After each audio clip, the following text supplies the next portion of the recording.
Hello and welcome to another Stompy 51 miniature adventure. Today we're going to talk about my slightly scaled up PrintMyMinis Minotaurs in the context of a war herd for Mantic's Kings of War. Now, who doesn't like a Minotaur?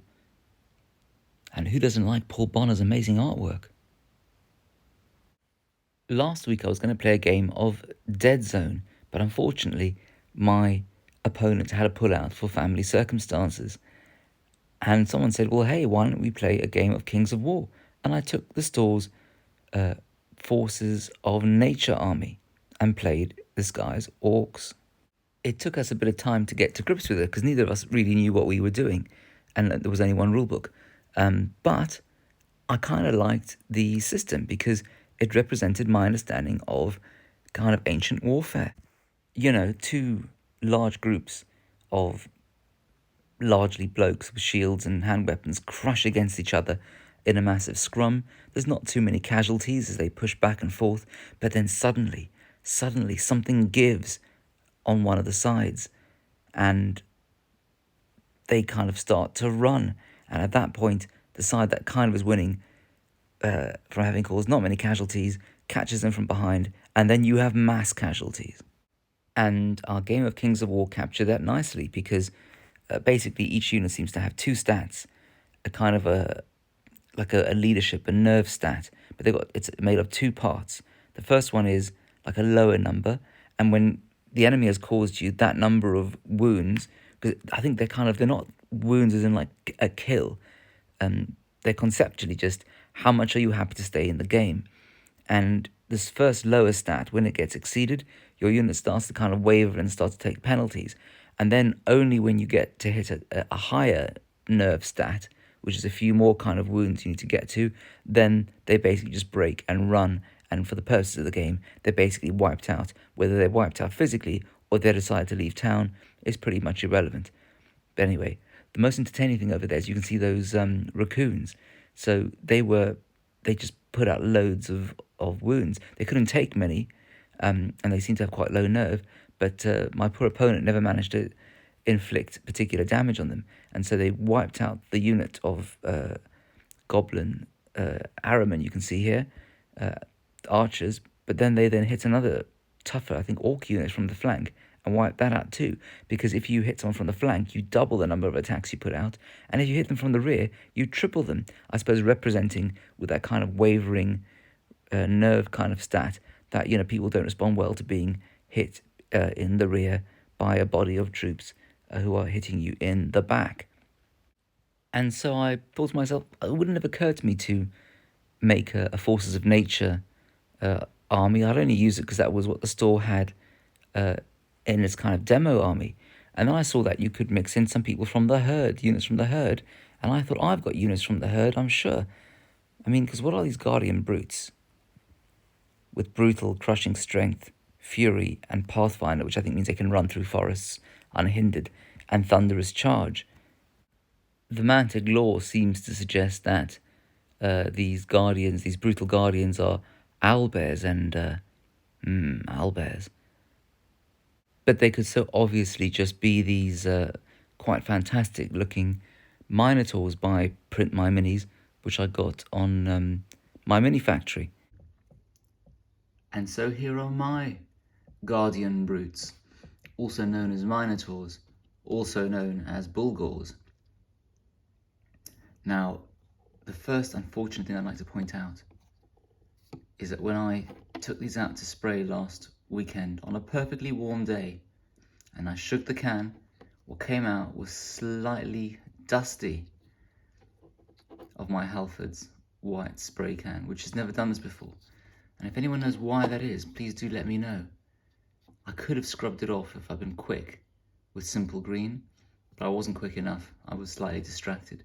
I don't think it's the end of the world, it just makes the painting experience not very pleasant, because I have had this happen before a few years ago. But anyway, the reason why I wasn't too fussed by these is because they do look more kind of cow-like than the usual slightly cartoony Games Workshop-y feel. But, you know, the reality is they're probably never going to be painted, and there's going to be kind of chess pieces for games of Kings of War, so why not? I'm not sure what these little bulls are. Are they the back ends of skulls? Yes.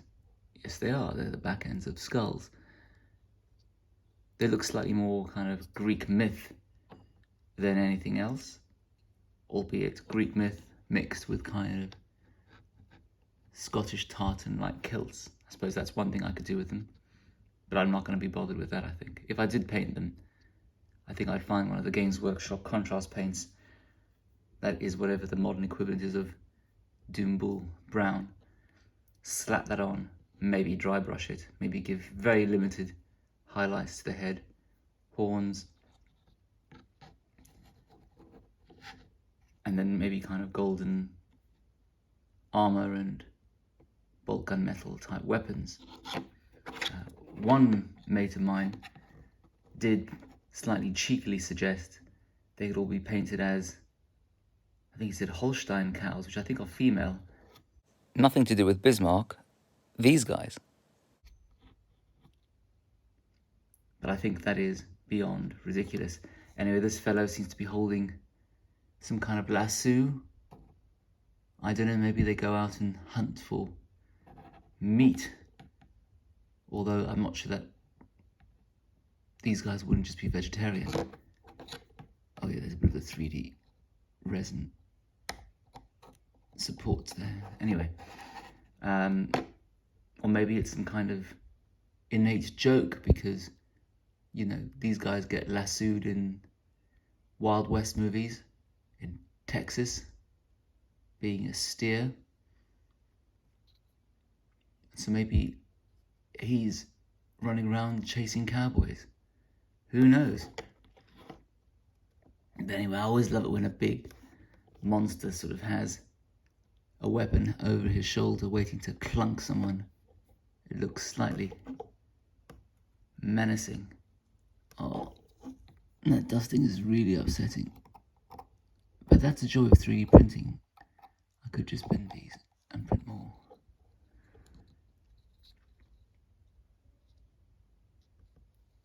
Nice little belt there with some metal banding detail. That's exactly the kind of clothing that would get painted pretty easily. Using, say, one of the red Games Workshop contrast paints. I'm not sure it has teeth like that, but whatever it is dead. He's got a bit more swooping motion. He looks like he's sort of running up and going clunk.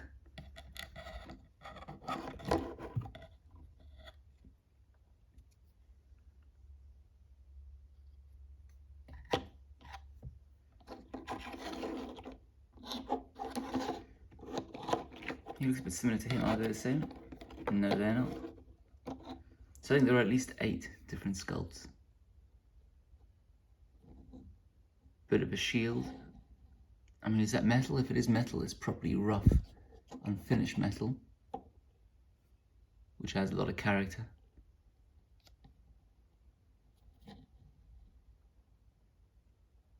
No, I didn't really fit that in properly, but that's what green stuff is for. Or frankly, if it's all painted black, would anyone notice? By way of human comparison, this is probably more 28mm than 30mm. Was it an Ichor miniature? Anyway, it looks very Kev White. So you can mix in a little bit of the herd with the forces of nature, and the forces of nature have multiple wizards. Druids. So he would be a druid.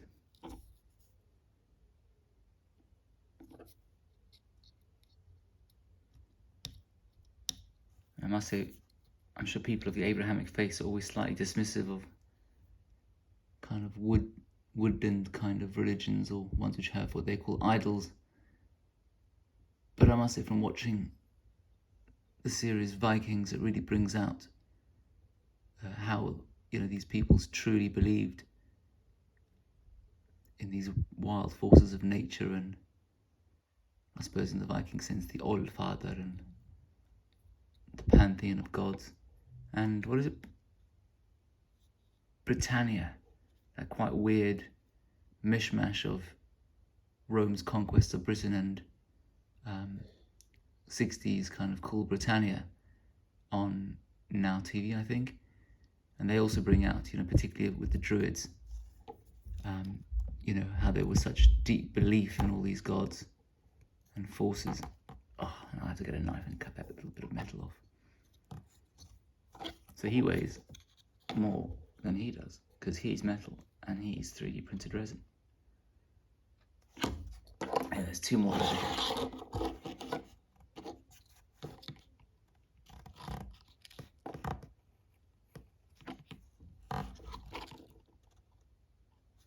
He looks like he's considering things a bit more like, do I hit you? Don't I? Yeah, let's hit you. And he looks like, well, I'll hit you with that, knock you out, and then gotcha. And actually, the more I look at these, the more I think I have truly messed them up with all this dust. And would it be any fun to paint these? I might pass them on to someone less squeamish about these things.